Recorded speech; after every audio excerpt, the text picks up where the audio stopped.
What's up, everybody? Thursday night football is approaching, and what better way to top it off right before the game starts with this sick podcast collab? We have the Talking Titans, Steeler Crazy. Let's just get to it, Sammy. Turn up your volume. Because you're about to listen to the Sick Podcast. It's gonna be sick.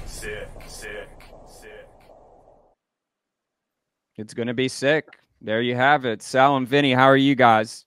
I'm doing well. Man. Thanks for this little collab tonight. Looking forward to it. Yeah, well, we're very thankful because I didn't want to put him on the spot, but it's Michael's birthday tonight, so sorry we don't have a cupcake or anything. No, it's cool. It's not just that, but we're outnumbered tonight. We just got Sam and Anello back there, two Titans. Yeah, we got four on today. Man, so they're like forming a team right now. Completely outnumbered. I know. It could be five of us, but Jared's still in Turks and Caicos living his best life. Wow, I wish I was there, but hopefully he's having a good time.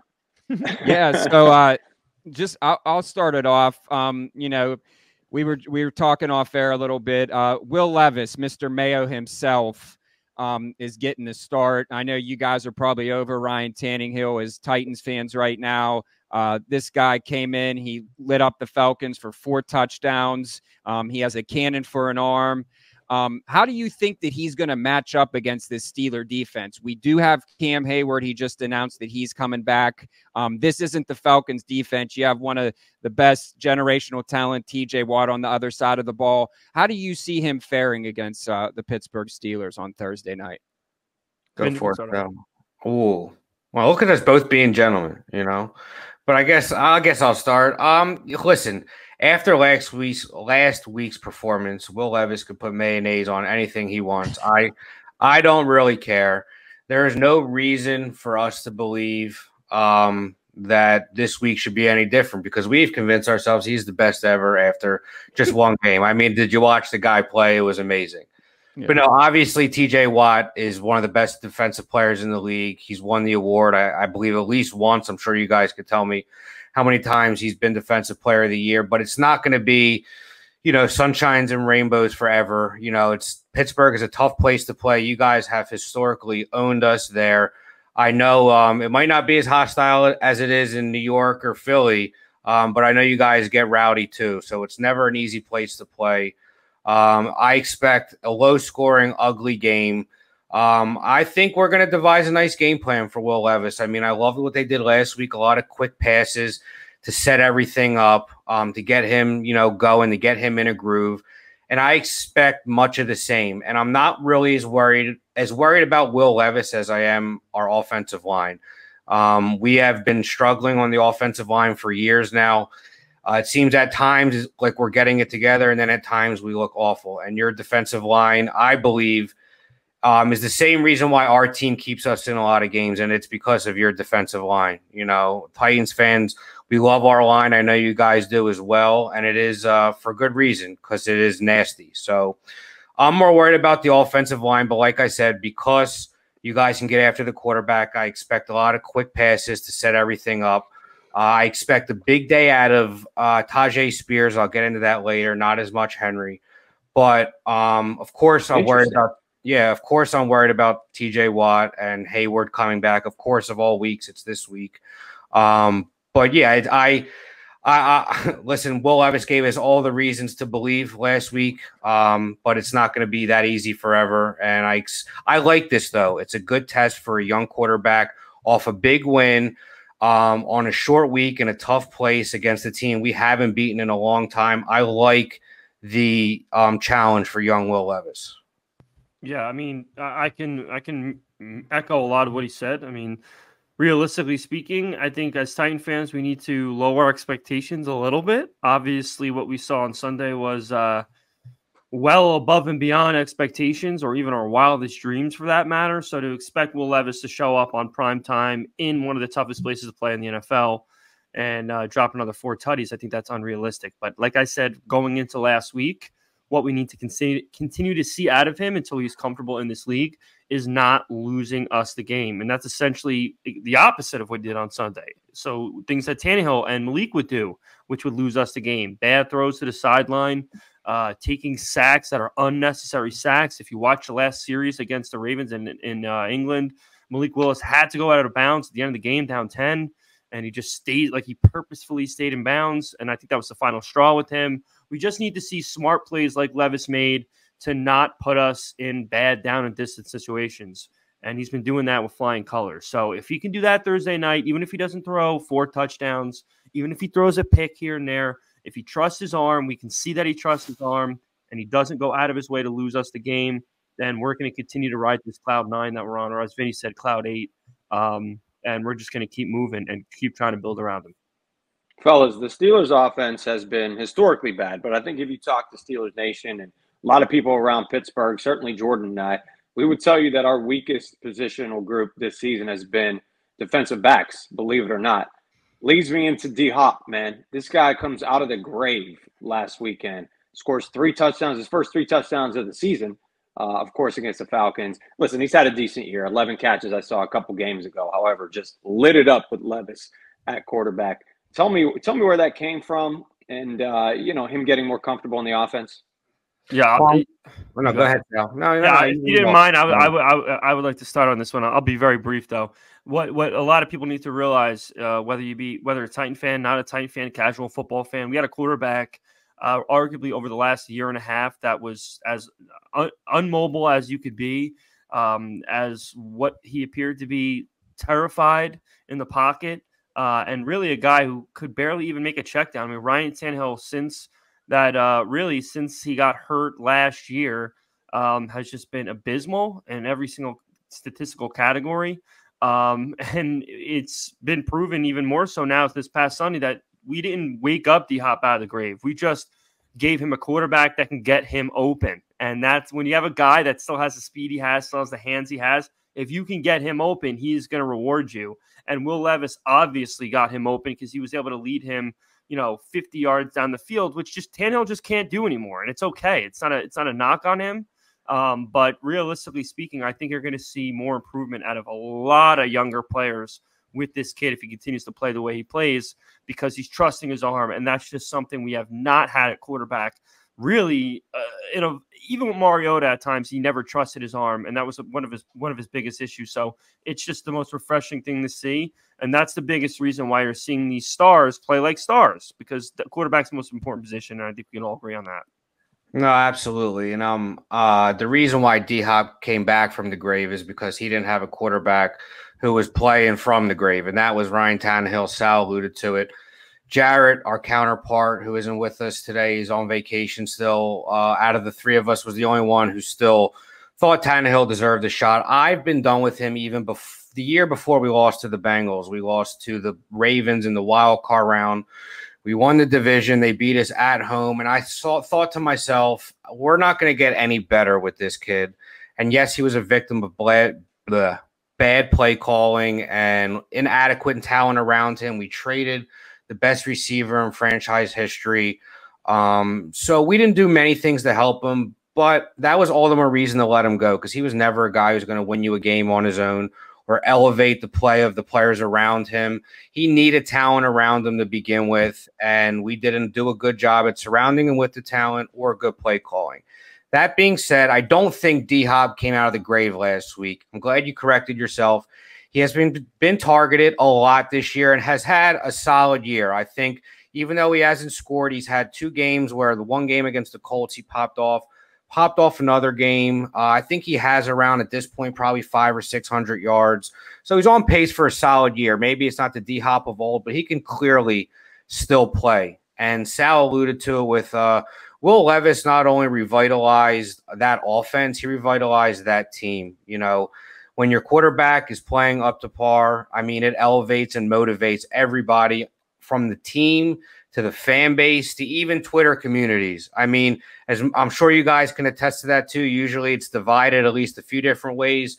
And Will Levis played so good last week. He revitalized Titans Twitter and the community that it is. So it's amazing what a young, talented quarterback can do for your franchise. I know you guys are in a situation where I'm sure you're not sure if you found your quarterback or not, but I mean, D-Hop has proven he could still play at a high level. I hope he sticks around for not only this year, next year, and maybe even after that, depending on how good Will Levis is. But yeah, he's the reason why. 110%. Yeah, Mike and Jay, I'll turn it over to you now, guys. Appreciate you giving us those solid questions on our team. Yeah. Obviously, it appears that Kenny Pickett will be playing tomorrow night.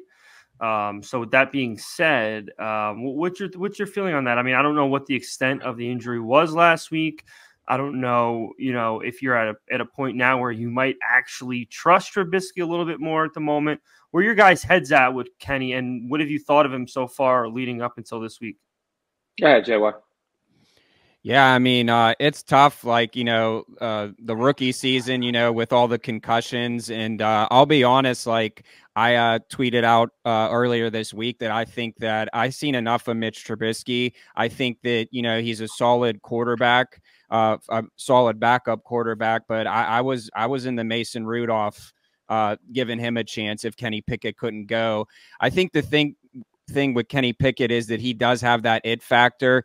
And I mean, the guy is banged up and wants to go out there and play and give it his all. If that can't get your team fired up, I don't know what will. But yeah, it definitely worries me. I mean, because as a football player, I mean, you can't go down and have this many injuries this early in your career and say, hey, this is our franchise quarterback. It's definitely worrisome. But at the same time, it also the grit, we're a blue collar city. It's a blue collar town, and he embodies everything. It's a Pittsburgh Steeler. So yeah, I'm going to root for the guy, just like you guys, would root for, whoever is playing at quarterback for the Titans. But it's definitely worrisome. I think that we would have won the Jacksonville game if Kenny Pickett would have stayed in, because he comes alive. He's like Tom Brady in the fourth quarter. I don't know what goes on. The first three quarters, there's like 50 yards passing, and then the fourth quarter, it just comes alive. But yeah, there's definitely worrisome, but I think it's good that he's going to get back in there and play. I just hope that these injuries don't continue, because you got to draw the line somewhere. Yeah, it's a rib injury, fellas. So, I mean, obviously it's something that is going to impact him if he gets hit hard. Could impact throws, of course, as well. But Jordan said it. I mean, he's a gritty dude. I'm not surprised. If he tells Coach Tomlin he wants to play, he's going to play, because he's at that part, in his career. Obviously, at this point, the keys are handed to him. It's his team. But, the story isn't just about health. It's obviously how inefficient he's been when he's actually been healthy and played, unfortunately. Your guy, Will Levis, threw 4 touchdowns last Sunday. Kenny Pickett hasn't done that once in 20 games. Never done it in his entire career, right? Steelers have gone 54 consecutive games without 400 yards. Don't you guys remind had me. 375 yards total last game. And listen, a lot of the ineptitude has been placed on Matt Canada, offensive coordinator. I don't know how aware you guys are of it. There are fire Canada chants. Literally, college game day in Utah last week. Yeah. You have fire Canada chants all throughout the country. I mean, this guy is like the most hated dude in Pittsburgh sports history right now, because he's not innovative whatsoever. His game plans are super vanilla. We used him as the excuse for this offense's lack of success the last 2 seasons. But at this point, Kenny Pickett's absolutely a part of that, because you would have outliers, right? Every once in a while. You just would. Like if you were the worst chef of all time and I gave you a bunch of ingredients and said, cook me 20 meals, like 1 out of 20, I'd be like, damn, this is banging. You did a great job. This is delicious. Kenny hasn't had that in literally 1 game. He hasn't, had 300 yards and 4 touchdowns. So, yeah, I mean, we're still holding out hope, right? People always throw out, look at Trevor Lawrence's first 20 games, right? You hear that 15 touchdowns, 14 interceptions. Josh Allen wasn't great through his first 20 games, and then both these guys took off, but they have much higher ceilings, that's for sure, too. So, I mean, you guys will get really your first taste of it, obviously. We haven't played each other since the Kenny Pickett era began. He's steady, but it's definitely not going to be a shootout. I can promise you fellas that. Well, with that stat line with the 400 yards, I think you made me and Sal feel a little bit better about ourselves and the Titans, bro. Because our fans is bad. Vin, I'm gonna let me finish. But I'm gonna let you. But you know better than anyone. What is the only team in the NFL that takes care of any awful records that are at hand. It's the Titans. So I would depend on there being a good chance that they. Let me check on this weather report, fellas. This will dictate a lot. I have not seen this yet. Jordan, what are you looking at? Is it snowing up there that way? What are we it was snowing today. It wasn't sticking much, but it's definitely it was in the 40s. I think Sammy, I think you got Sammy, don't you have a live clip Doppler of the weather right now in Pittsburgh? I think you. Oh wait, what? Oh shit! Oh shit! Boy! How do I exit out of this? My fault. How did I know? My fault. How did that end up to you guys? That wasn't it. Wow. Is that like last time we beat you? Here, Sammy, bring up all the Titans Super Bowl trophies. Oh shit! I had no idea that was going to happen. I apologize, Sammy. I can't believe you did that to these two guys. I mean, these guys. This is part of. I know, especially Mike on his birthday. On his birthday. I mean, he's caught me off. He's telling Sammy to put these videos in. He's reckless right now. He needs to be stopped. It's all good fun. You don't disrespect the terrible top. That's just common sense, man. Yeah, I actually have a manager of mine. One of my managers is a diehard Steelers fan, lives in the area, and I joked with him once when we played each other a couple of years ago. I said, I'm going to wipe my you-know-what with the terrible towel. And he said, well, then you'll wake up with colon cancer because you'd never do that. And I'm like, okay, they don't play with the terrible towel thing. So I learned real quick not to disrespect any Steelers fan like that. So I apologize on Sal's behalf. Okay. We'll blame it on Sammy. Yeah, the Jaguars are anti-Steelers. They just obviously, or you guys, I should say, are anti-Jags heavily because of the NFC South. So listen, we need some backing here because of what happened this past Sunday. Listen, the Jags think they're cool because they've been good for like 2 minutes, half a season. Yeah. Other than that, I didn't know they did that. I did not. They've been. Other you than didn't see that?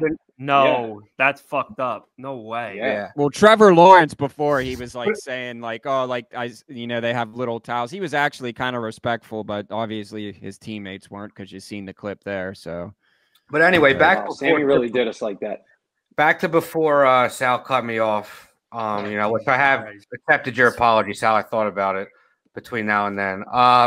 You made me feel a little better, maybe not Sal, about your offense being as bad as it is, because our offense has struggled the last few years. And I also sympathize with you guys because Matt Canada seems like is what Todd Downing was for us, the few years where we had him, where it was god awful. We were lucky if we sniffed 20 points a game. We had one anomaly against the Packers on Thursday night, and Captain Asshole decided to get a DUI when we landed back in Tennessee, and then that was really that. So thank God he did. Yeah, seriously, and thank God he didn't kill anybody. Yeah. Just our offense for a few years. But yeah, I sympathize with you there. My question for you is, because I feel like we're two teams in similar situations.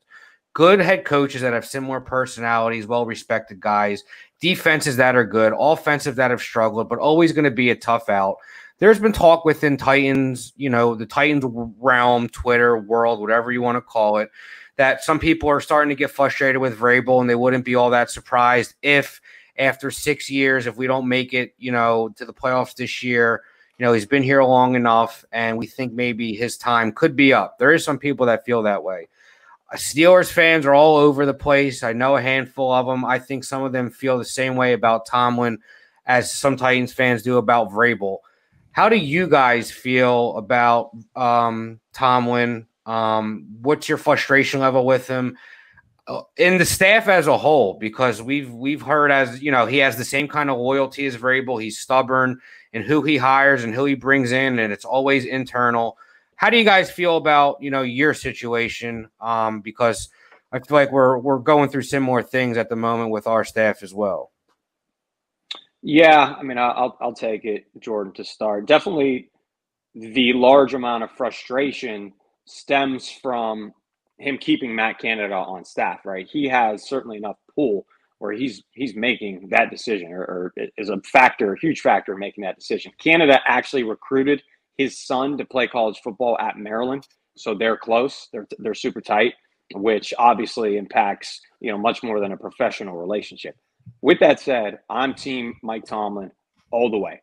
I do not blame him for a lot of their and I wouldn't call them struggles. I mean, the guy's been over 500, obviously, since he's been in the league, but for their lack of playoff success, I should say, lately. The blame for me falls on the general manager, or former general manager, I should say, Kevin Colbert.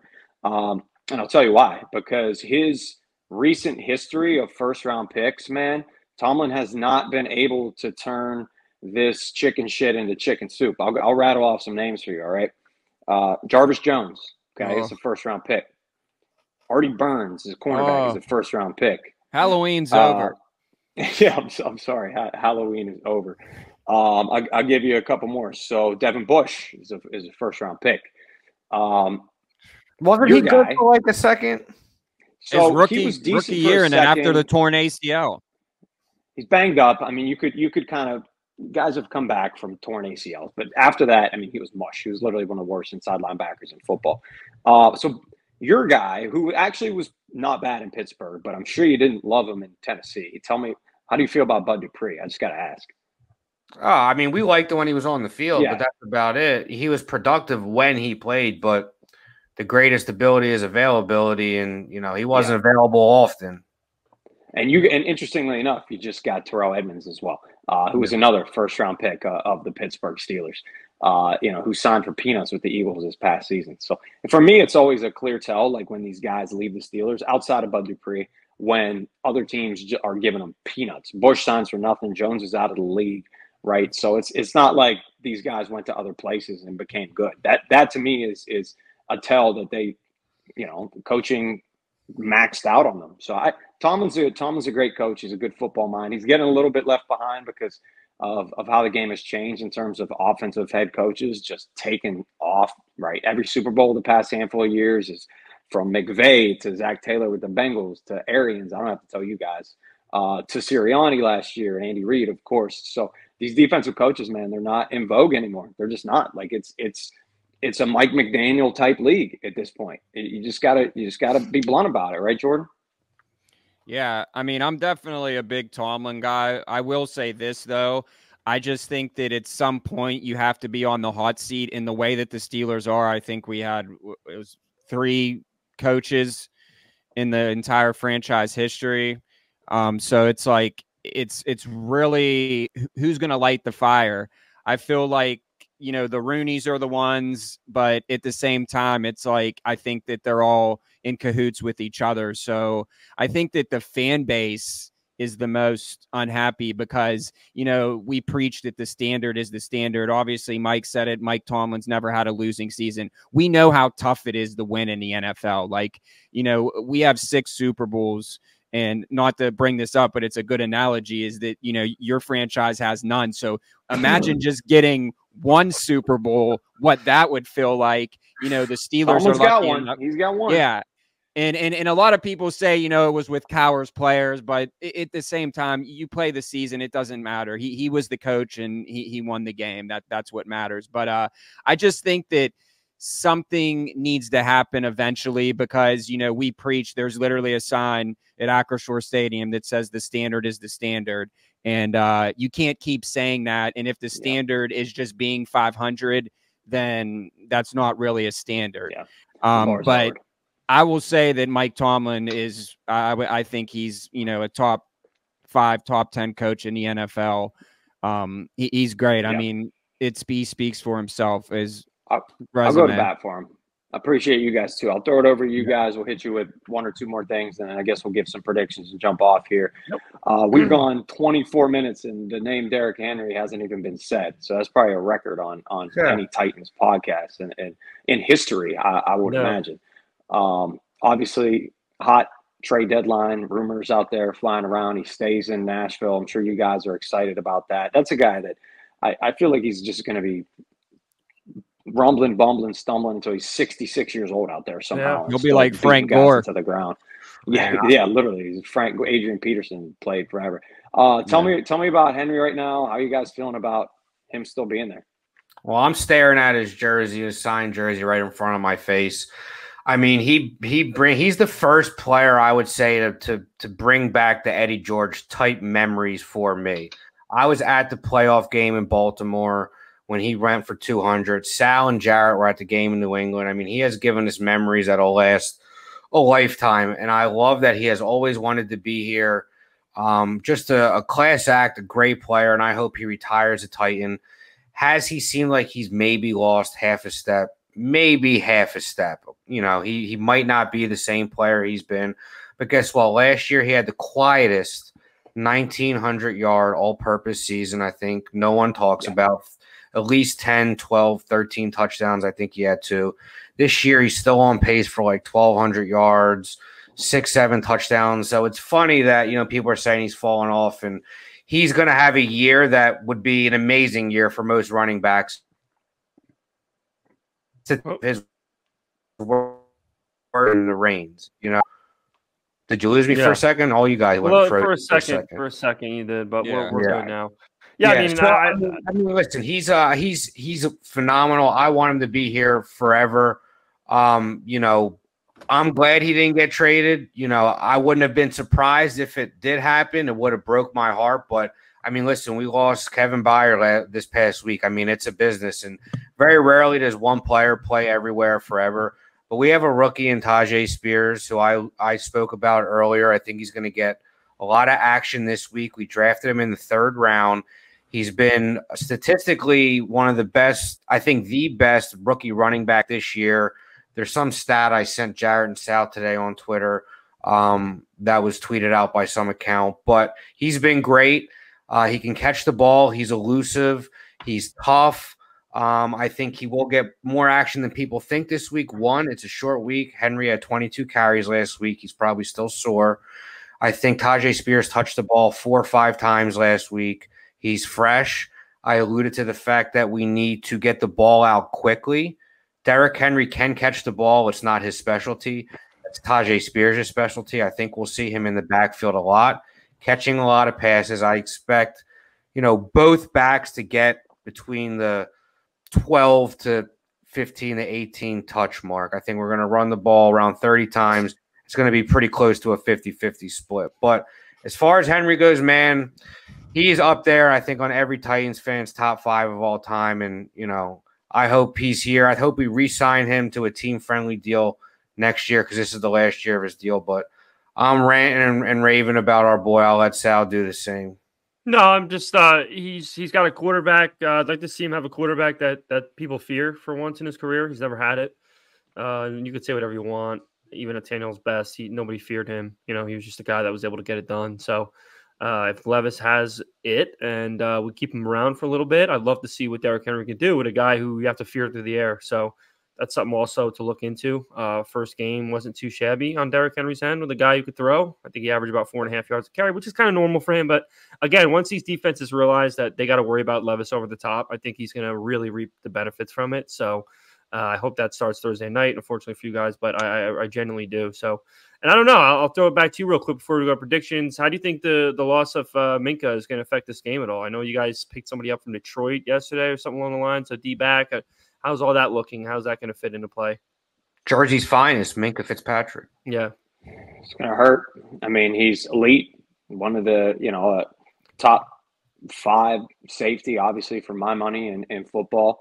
And considering that the back end of the Steelers defense has plagued them all season, is going to be a killer. It's something that Will Levis can obviously take advantage of if he's able to throw the ball down the field to guys like Hopkins, and work the tight ends a little bit. What's up with Chig? Is Chig still the guy? Who's there? God, don't get us started on Chig, man. Bad drop last week. Made up for it a little bit with a 3rd down catch, but he was hyped all preseason. He had a strong rookie showing, but I mean, we haven't been explosive on offense, but the opportunities he has gotten, he hasn't capitalized on them. So we are Who's in the slot for you guys? Is it Keeney Westbrook? Is it Kyle? We have Kyle Phillips. He's a 2nd-year guy at UCLA.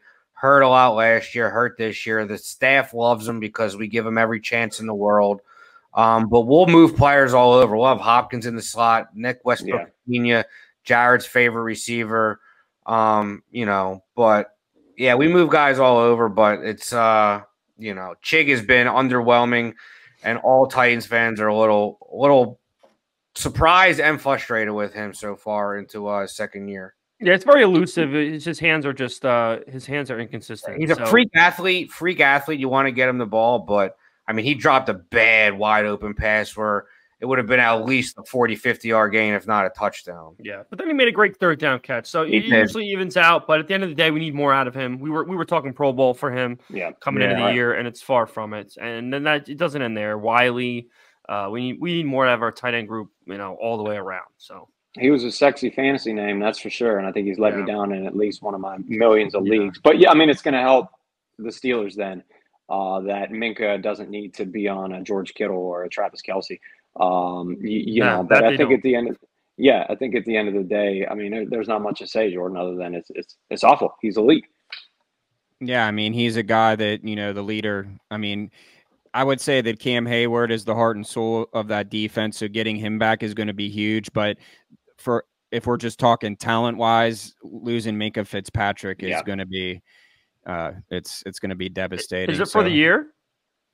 I don't. They haven't. No, it's week to week. They haven't put him on IR or anything yet. But hamstrings, dude. I mean, I would say if I had to give a ballpark, I would say 2 to 4 weeks probably. Hopefully, it's not that long. But Frymuth came back too early from a hamstring, re-aggravated it. He's out longer. Deontay Johnson re-aggravated his. I think he's all right. But dude, hamstrings they could last 2 damn years somehow. Yeah. Yep. Yeah. Lingering. Well, shout out Minka Fitzpatrick, Old Bridge, New Jersey's finest. He's right in between Sal and I, where we live in Jersey. Yep. So I have a redemption. I have a rookie redemption of his. I gotta figure out when I'm gonna send that in. Getting graded. I don't know. I'll see how it looks when I get it in. I haven't sent it to Panini yet, but I'm excited to see it when I do. I think it's out of like 25. Let's get into these predictions, and we're going to tell you why we're going to be the team that's 4-4, not you. So, as I'm a gentleman, I'll let you guys go first. But what do you think is going to go down tomorrow night up in the Steel City? I'll start. So, last week I just went out on a limb and said that the Steelers were going to break the 400-yard record. That didn't work out too well. So I'm going to be a little bit more. I'm going to be a little. I was really just trying to be optimistic and just put. You didn't know it'd be a slosh fest, though. They played in pouring rain. And Kenny Pickett got hurt, so really it was like they might have at least scored some more points. But anyways, I'll keep it short and sweet. I think that again, I'm going to go. I think that the Steelers win this because the Steelers in prime time are very good, and I'm going to say 16-13. Steelers. I take the under on this game because I just feel that you always want to think that when the Steelers are going to get off to a fast start, and I literally can't even pinpoint the last time where we came out and scored a touchdown on the first drive of the game. Neither can we.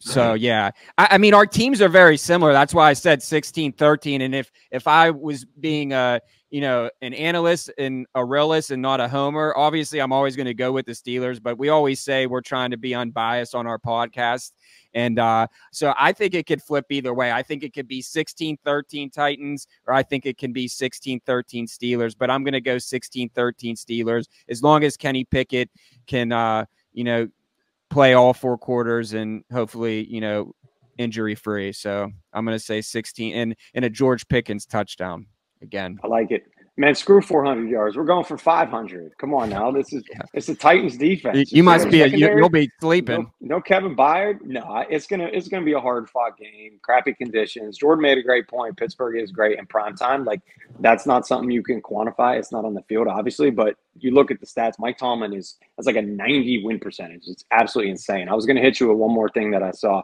The last 20 seasons, when the Steelers have faced a rookie quarterback, the rookie quarterback is 1-15 in Pittsburgh specifically. They are masterminds at developing game plans and schemes to kind of throw guys off their scent. Levis, it's his second start. He balled out, absolutely. But Jordan said it earlier, the Steelers aren't the Falcons defense. It's a team that's going to be hella motivated after this loss. TJ Watt and Alex Highsmith, still the best pass rush duo in the league for my money. JJ Watt is going to be in the house. TJ's brother just announced it on Twitter, waving his terrible towel. He gave you guys nightmares for a decade. So I think TJ Watt's going to give you more nightmares after this Steelers win, I'm going to get myself a Titans towel or something, and I'm going to take a video of myself stomping it back here and send it. You guys have towels? Right after that. So whatever you guys got, maybe one of those headbands or something like that. You might have to mail that to me. Maybe you guys wear a Steelers jersey, or we do some bet. I'll wear a Titans jersey. On the next we'll podcast. Wear a Titan. I don't hate it. No, I like that. Listen, I'll go Steelers 2017. It's going to be a solid game, but I'm favoring the Berg.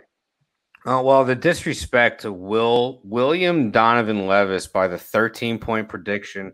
How dare you? And then to you only say 17. I mean, come on. Just disrespect to the future GOAT. I do think it will be a close game.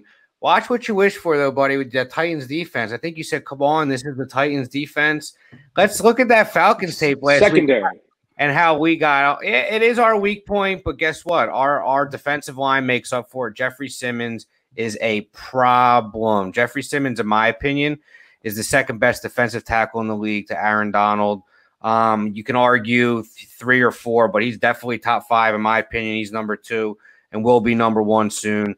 Danico Autry, the few gifts John Robinson gave us, Danico Autry was one of them. We got Howard Landry has looked better the last few weeks. Arden Key has been great.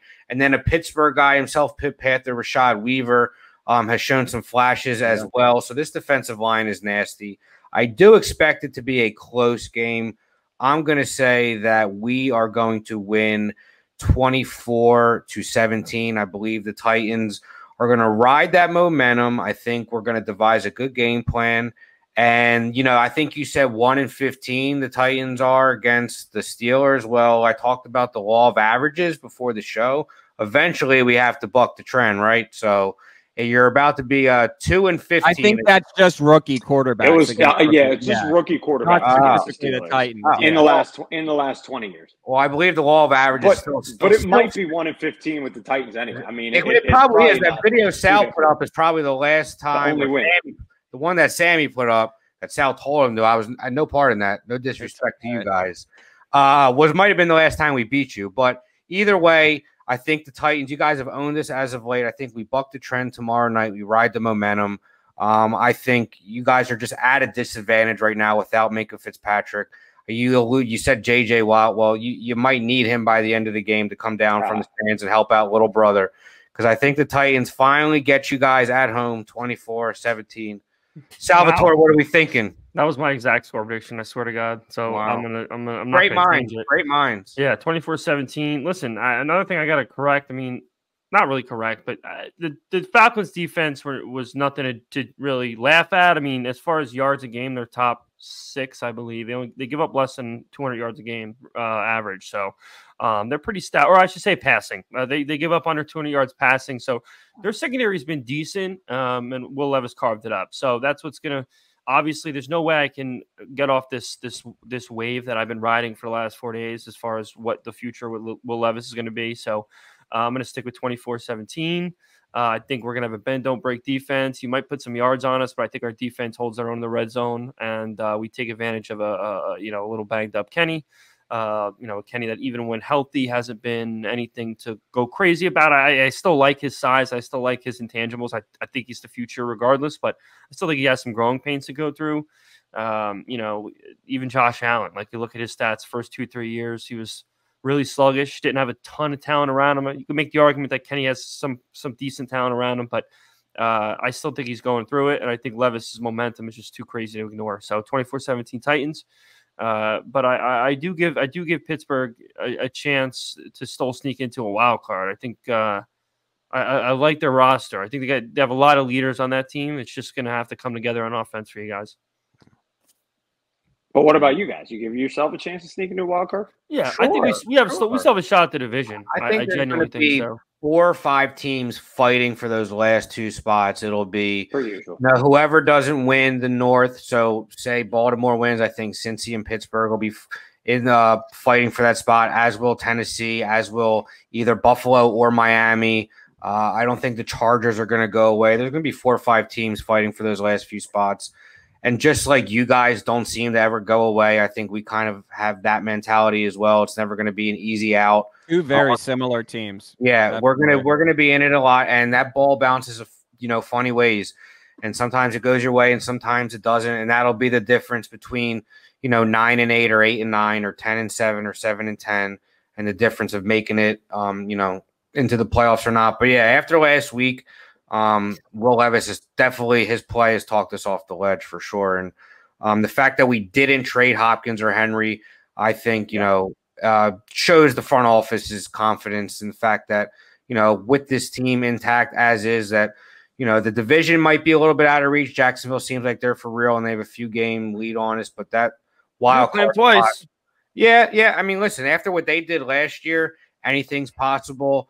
But that wild card spot, absolutely. That last spot, I think we'll be fighting for it till the end. If, all things considered, we stay healthy, Yeah, listen, with Mike Tomlin and Mike Rabel, I think you're always going to have a chance at the end. All right, that has been the Sick Podcast Collab. Vinny, Sal, Jordan over there, whatever side you're on that side. Man, it's been a blast. Make sure you guys follow Talking Titans, Steelers Crazy, all the other great Sick podcasts we have out there. Of course, tune in on Thursday night. Of course, tonight we're Steelers, Titans. We're ready. It's going to be exciting. And then one of us will certainly have bragging rights, that's for sure, the next time we have a collab. So Sammy's going to regret playing that. It'll be tough for them to talk to us next week when we're on, but no, it's all good fun. It'll be me because I'm the one that did it, but I'll be the one regretting it. I love it. Thanks, guys. It's been a pleasure. All right. Thank you, guys. Absolutely. Good luck. You're going to need it. And that's a wrap. Hope you don't miss us too much until next time. Follow the Sick Podcast on YouTube, Instagram, Facebook, Google Play, and Apple Podcasts.